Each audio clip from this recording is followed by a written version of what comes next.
Halo teman-teman, salam sehat selalu untuk kita semua. Dan kembali dengan saya Bung Ropan.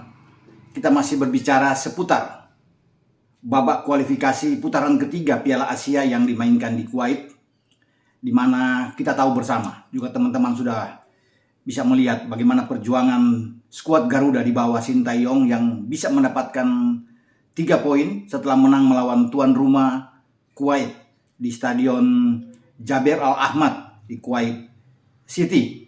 Modal yang sangat bagus buat Mark Klok dan kawan-kawan ketika kita akan melangkah di laga kedua. Cukup sudah euforia kita, kegembiraan kita setelah bisa melalui laga pertama yang menegangkan di antara Indonesia melawan Kuwait. Pertandingan sudah berakhir, lupakan itu, fokus sekarang menghadapi Yordania. Ada 2 pertandingan lagi memang buat tim nasional kita, karena pertandingan terakhir akan dimainkan melawan Nepal pada tanggal 15 dini hari waktu Indonesia bagian Barat. Tetapi kita fokus dalam laga kedua menghadapi tim paling kuat di grup A.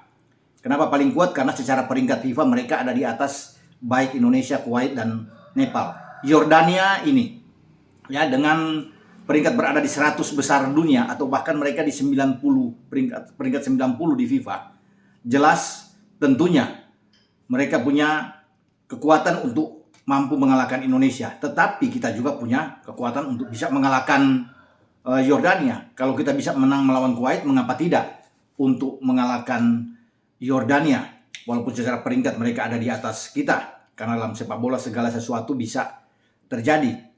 Bagaimana ketika Jerman dikalahkan oleh Makedonia Utara, ya, tim yang masih jauh di bawah, tapi toh bisa menang melawan Jerman. Korea bisa mengalahkan Jerman di Piala Dunia 2018 Rusia. Semua bisa terjadi. Termasuk Indonesia kemarin yang menghantam Kuwait setelah 42 tahun. Terakhir kita menang pada 1980 di Piala Merdeka di Kuala Lumpur. Dan kita mengulangi lagi pada tahun ini. Dan menang melawan Yordania, maka saya memastikan Indonesia lolos. Mungkin akan kaget. Ya. Kenapa lolos? Karena masih ada pertandingan terakhir melawan Nepal. Saya pikir hitung-hitungannya akan jelas.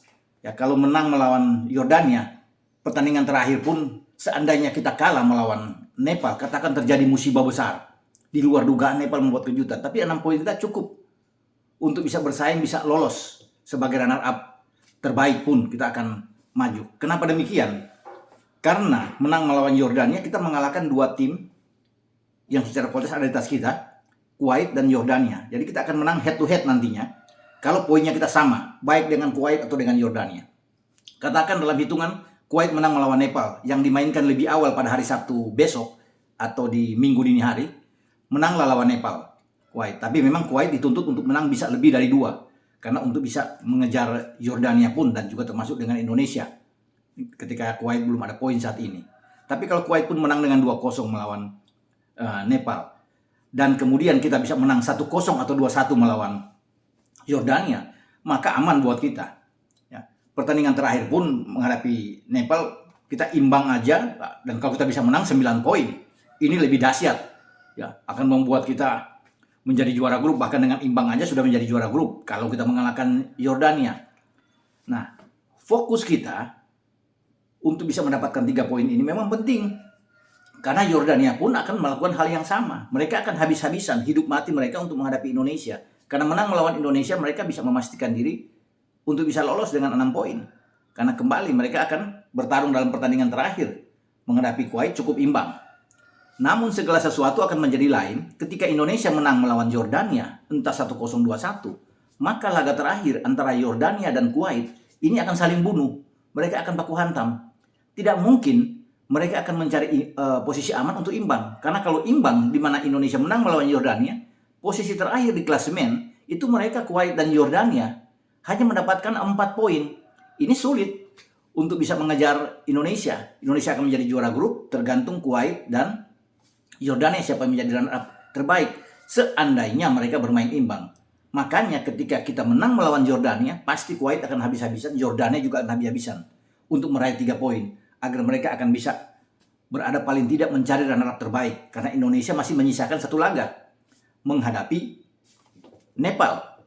Dan saya rasa menghadapi Nepal tanpa meremehkan Nepal. Kalau kita mampu mengalahkan Kuwait, mampu mengalahkan Yordania, Nepal kita bisa atasi. Ya, kita bisa menang dengan mudah melawan mereka. Atau katakan imbang, cukuplah. Kalaupun terjadi kejutan besar, Nepal bisa menang. Tapi kita punya 6 poin di atas. Ini menarik bahwa kita bisa lolos. Ya, secara head to head, baik dengan Kuwait dan Yordania, kita bisa lolos. Karena 6 poin ini cukup buat kita. Setelah mengalahkan 2 tim kuat, Kuwait dan Yordania. Makanya laga terakhir, Kuwait dan Yordania ini pasti seru. Karena tidak boleh mencari, saya katakan tadi kan, tidak boleh imbang. Ya, walaupun kemudian kita kalah dari Nepal, katakan ini, ya. Karena kalau dengan imbang sama aja, sulit untuk bisa mengejar kita. Kalaupun menang, ya kita masih punya kekuatan. Kalau secara hitung-hitungan, secara imbang di dalam peraturan, kita akan dinilai dengan head to head. Setelah itu baru masuk di selisih gol. Setelah juga masih sama, akan dilihat dengan gol memasukkan. Siapa yang lebih banyak masuk gol. Jadi kita jelas posisi kita tenang, aman benar kalau mengalahkan Yordania. Itulah sebabnya maka Yordania, ya ini tim yang ada di belakang saya ini, mereka pasti akan memulai laga pertama sama seperti ketika Kuwait melawan kita. Mereka pasti akan melakukan pressing terhadap kita. Nah, dengan modal kita sudah menjadi belajar banyak melawan Kuwait, kita lebih tenang, lebih sabar dalam bermain bola, tidak panik. Ini modal kuat. Motivasi kita bagus. Yang paling penting adalah rasa percaya diri bermain. Mental kita sudah teruji ketika kita tertinggal dengan 1 gol lawan Kuwait dan kita bisa merespon dengan cepat, kemudian bisa membalikan keadaan. Ini penting. Melawan Yordania pun, kalau kita bisa mencuri gol pertama, mencetak gol pertama, mereka akan goyah. Karena mereka itu hampir mirip sama dengan Kuwait. Dan kalau lihat melawan Nepal juga tidak begitu bagus-bagusnya, walaupun mereka ada beberapa peluang. Ya. Ada 1 penalti pun yang gagal dilakukan oleh Musa Al-Tamarik. Dan mereka bahkan dari 2 gol mereka juga mendapatkan penalti terakhir yang dicetak oleh pemain paling berpengalaman, pemain terbaik sepanjang sejarah mereka di Yordania, yaitu Hamzah Al-Dardor. Ya, di menit 80-an dia bisa memastikan kemenangan bagi Yordania. Ya, tapi yang paling penting bagi kita adalah fokus. Sekarang kita konsen benar-benar untuk tidak kalah.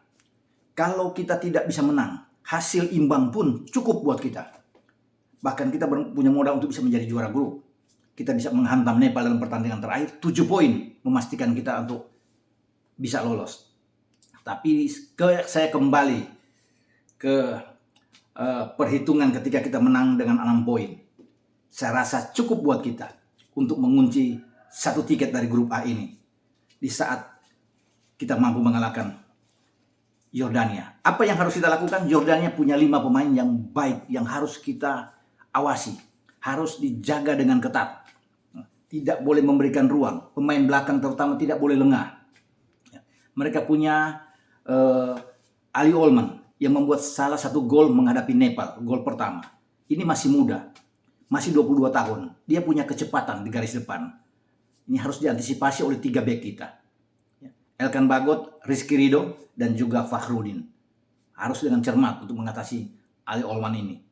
Ya, kemudian pemain kedua yang harus dilihat adalah Musa Al-Tamari. Ini pemain yang bisa bermain di 2 posisi yang sangat bagus. Ini pemain nomor punggung 10 yang nantinya teman-teman akan lihat. Pergerakan dia memang oke. Ya, kenapa saya katakan oke? Karena dia satu-satunya pemain dari Yordania yang bermain di Liga Eropa. Di Eropa. Tepatnya bersama dengan klub Leuven, ya. OH Leuven yang ada di Liga Pro Belgia. Leuven ini terakhir itu mengunci peringkat ke-11 di Liga Belgia. Dia bisa bermain dari flank sangat bagus, sangat cepat. Juga bergeser ke tengah juga sangat baik. Nah, ini menjadi pasangan bagi Olman di garis depan. Namun mereka juga punya 1 pemain selain yang saya sebut tadi. Itu adalah Nayan Al-Naimat. Nah, ini pemain yang sangat baik juga. 3 yang ada di depan. Makanya harus berhati-hati buat pemain kita. Karena rata-rata usia mereka itu 22, 23, 24. Jadi sama seperti pemain-pemain kita juga. Banyak pemain-pemain muda. Makanya pelatih Yordania, Adnan Hamad, pasti akan memainkan dengan opsi dia, pola 4-3-3-nya. Dengan 3 pemain yang saya sebut tadi itu ada di garis depan. Namun mereka tidak akan banyak berbuat jika gelandang-gelandang kita, katakan STY bermain dengan pola yang sama, ya, 3-5-2, menumpuk pemain di tengah, atau 3-4-3, katakan. Karena satunya bisa dengan 3-4-3 ini lili-pali kalau dimainkan kembali. Vano akan bermain sebagai false nine, oke. Ya, tetapi kalau bermain ke tengah juga ini sangat bagus kalau ada 5 menumpuk juga di tengah. Karena yang harus diawasi kekuatan bagi Yordania ini ketika melawan Nepal kelihatan sekali bahwa Baha Abdurrahman ini walaupun usia sudah 35 tahun, tapi dia punya caps yang banyak. Kedua terbanyak setelah Hamzah Al-Daldor ya, yang mencetak gol kedua penalti melawan Nepal. Hamzah Al-Daldor ini striker yang bagus. Dia walaupun 35 tahun tetapi punya visi yang baik, sama seperti striker dari Kuwait, Badr Al-Muntawa. Ya, ini mirip-mirip sama mereka berdua. Dan dia pasti akan datang dari bench, akan datang sebagai super sub Daldor ini. Nah, kita kembali melihat dengan gelandang yang ada di Yordania. Mereka punya 2 gelandang bagus yang bisa mengatur ritme permainan di tengah, memberikan pasokan-pasokan bola terbaik ke garis depan. Ini harus ditutup oleh gelandang kita. Mark Klok, ya, selain Klok juga ada Ricky Kambuaya atau Vano pun harus bisa bertarung melawan 2 gelandang Yordania ini. Ya, kemudian Samir ini juga baik selain Abdurrahman. Abdurrahman ini bermain di Liga Super Malaysia. Nah, dia bersama dengan FC Selangor. Ya. Baik sekali kalau bisa dikatakan pemain. Nanti kita saksikan bersama-sama bagaimana dia bisa mengatur di tengah. Tapi mereka punya Ahmed Samir, juga gelandang bagus yang bisa bahu-membahu ya di tengah. Nah, 2 ini pun harus dimatikan. Harus diawasi, tidak boleh diberikan ruang banyak untuk bisa memberikan umpan-umpan terukur ke depan. Kalau 2 ini diatasi, dan saya rasa bisa. Karena Klok bekerja dengan baik sekali. Ricky Kambuaya juga punya modal bagus, sangat mobile di tengah. Dan kalau ini diatasi, di tengah tidak akan berbuat, di depan tidak akan berbuat banyak. Tetapi dengan 3 back kita, saya pikir ini cukup bagus. Ya, apalagi ada Elkan Bagot di sana yang bisa unggul juga dalam bola-bola atas. Karena memang serangan-serangan mereka, crossing mereka juga berbahaya dari 2 sisi flank. Itu saya katakan tadi dengan ada Musa di depan ya, Altamari. Ini pemain juga yang memang sangat cepat. Nah, bagi Pratama Arhan yang berada di kiri ataupun dengan Rahmat Irianto ini pun harus berhati-hati tetap untuk bisa menjaga datangnya serangan dari Yordania dari sisi flank ini. Dan saya pikir bagi STY tidak terlalu banyak untuk bisa melakukan rotasi. Starting 11 dia yang dimainkan melawan Kuwait itu yang terbaik. Mungkin saja bisa ditampilkan kembali. Kalaupun ada perubahan, saya pikir di depan Irfan Jaya diparkir dulu menjadi pemain cadangan, masuk Witan Sulaiman. Ini jauh lebih bagus saya pikir. Di depan, ya kalau apalagi kalau bermain dengan false nine, ya, dengan Vano yang muncul dari tengah. Nah, dengan Sadil Ramdhani bersama dengan Witan, ini sangat baik. Karena Witan itu bagus dalam hal memegang bola. Lebih tenang, Sadil pun punya rasa percaya diri untuk mendribble, menggiring bola. Jadi ini yang harus mungkin saja bisa dilakukan oleh STY. Tapi bagaimanapun kan semua ini ada di STY. Dia lebih tahu. Bisa aja dia melakukan rotasi, tapi ini pun akan mengandung risiko ya, kalau saya bisa katakan. Tapi kalau dia main dengan starting 11 melawan Kuwait, ini sudah terlihat bahwa kita itu lebih tenang bermain. Walaupun mungkin ada beberapa kesalahan-kesalahan yang masih terlihat di depan, tapi saya pikir mereka cukup oke untuk bisa menghadapi Yordania. Karena ingat, Yordania pasti akan habis-habisan. Karena bagi Yordania 6 poin kan saya katakan ini akan aman buat mereka. Makanya mereka harus berambisi besar mengalahkan Indonesia.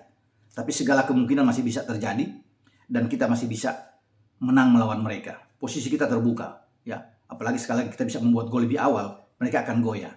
Ataupun hasil pertandingan dengan imbang cukup buat kita untuk bisa melihat jatah tiket masuk ke putaran final Piala Asia 2023. Sampai di sini pembicaraan saya, sampai kita akan ketemu dalam pembahasan besok untuk pertandingan Indonesia melawan Yordania. Ciao.